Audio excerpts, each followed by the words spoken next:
This is a really amazing way to describe Judgment Day, because this is Allah's way of telling us pleasing people doesn't matter. This is Allah's way of telling us that. So many of our decisions are because the family said so.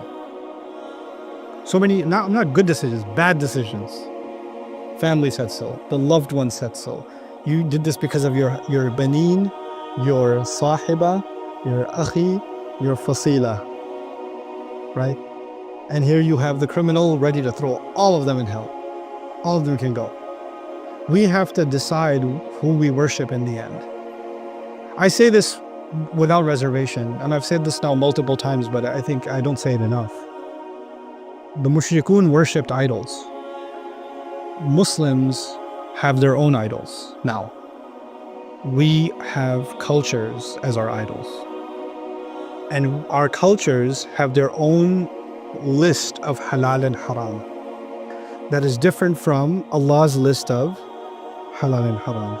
And when it comes to our culture's halal and haram, we observe it, even if it means violating Allah's halal and haram. Like, you can go against Allah any day of the week, no problem. You don't go against the culture. You don't go against the family system, or you don't go against the expectations in your culture. That's what we've become. These are no different than Lat, Manat, and Uzza, as far as I'm concerned. If you're worshipping them unconditionally, obeying them unconditionally, and you're turning to the word of Allah and saying, no, that comes in second place. I don't know what else. If shirk is not to make an equal with God, or to put something besides God, if that's not it, then I don't know what we're talking about. I don't understand it, And we do this. The crazy thing to me is, it's not, these Muslims who don't pray, and the Muslims the women don't wear hijab, and they don't even eat halal, they drink alcohol, and they go clubbing and drugs and alcohol and illicit relationships. Those are the people that I'm talking about. Nah, I'm talking about people that look religious, act religious, talk religious. They talk religious. And they're the ones that are just, when it comes to the family expectations, that matters, even if that violates the law of Allah openly.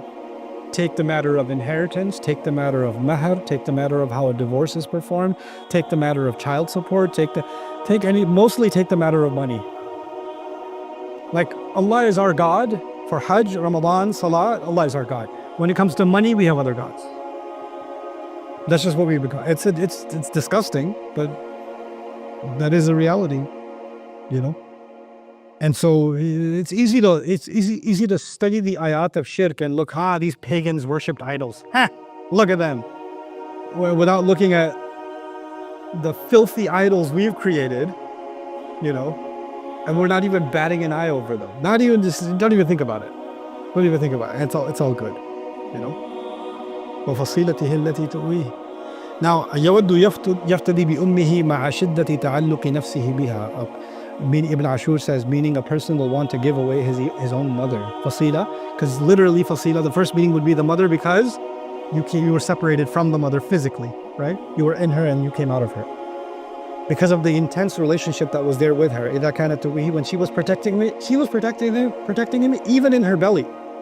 فإيثار لفظ فصيلته وفعل تؤويه هنا من إيجاز القرآن وإعجازه ليشمل هذه المعاني. And using the word fasila and then using the word awa. Awa means to give a refuge inside of a cave. To combine both of these meanings is one of the most beautiful literary constructions in the Quran, where both of these meanings, meaning the one that protected you and you separated from, but even when you separated from her, she put you in another protection. She constantly tried to protect you, and your elders constantly tried to protect you. So you went from one refuge, meaning the womb, to a life of refuge to be found in your parents, right? And so both of those concepts got combined in وَفَصِيلَتِهِ الَّتِي تُؤْوِيهِ. Very, very beautiful.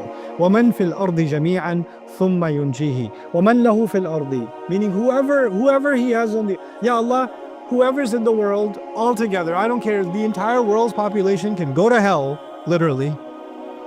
Just let me go. Guys, please let me go. I offer you the planet.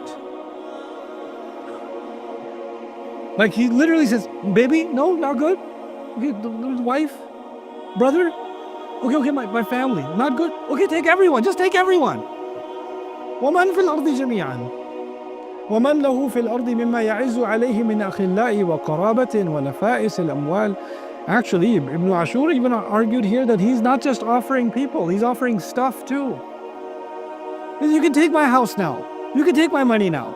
Just, I'll sign over the business. I'll do it. So even though it's man is used for people, but man is ashman. So he's saying, وَمَنْ الْمَوْصُولَ لِتَغْلِيبِ الْعَقِلِ عَلَى غَيْرِهِ. It's تغليبًا, meaning it's mostly referring to people.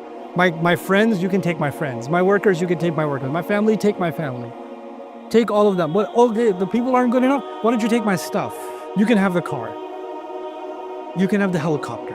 You can have the camels. You can have the horses. You can have the property. You can have the titles. You can have all of it. So he's saying they'll offer whatever they can, لو أن ما في الأرض ملء الأرض ذهبا ولو افتدى به. In Ali Imran, Allah mentions if the earth was turned into gold and he offered the weight of the earth in gold, that wouldn't be enough to be his ransom. Like nothing, none of this is of any value. You see, the sky stopped being what it was. The mountains stopped being what it was. And so the things that used to have value are not what they were now. They have no value. And things that didn't have any value in this world have a lot of value in the akhirah. Good deeds don't have value in this world. Not really. If everybody in your class is cheating and you're not going to cheat, and you got a 70 and everybody else got a 90, what was valued? Cheaters were valued, isn't it? You're the only one who didn't lie on your resume. Everybody else lies on their resume. They got jobs. Who's the only one who didn't get a job? You. So, truthfulness, honesty, integrity, kindness, forgiveness. You think these things pay off in this life? Like you think Nuh alayhi salam was doing bad deeds for 900 years, 950 years? He was doing good deeds every single day, right? Was that a good life he lived? Easy life he lived? Good deeds don't pay off much. Good deeds don't. Fir'aun lived most of his, 99% of Fir'aun's life, unless with one bad swimming experience, right? 99.9% of his life, he's living in the most luxurious crib on the planet. Sin pays. Sin's good life. It pays. Good deeds don't pay. Good deeds actually keep you. In fact, this is the subject of Surah Al-Qalam. People who do good deeds, especially when corruption is open. Yeah? When corruption is open. Because sin is the way to get ahead. And good deeds are a way to stay behind. And Allah will take that formula that seems to work for sinners temporarily, and He's going to flip it on its head. And what does He do on Judgment Day? He's offering all this wealth acquired by sin. All these people that are under this influence by sin, and none of it has any value. And the people that were considered stupid and behind, and they're the ones that are ahead. They're in front of everybody else.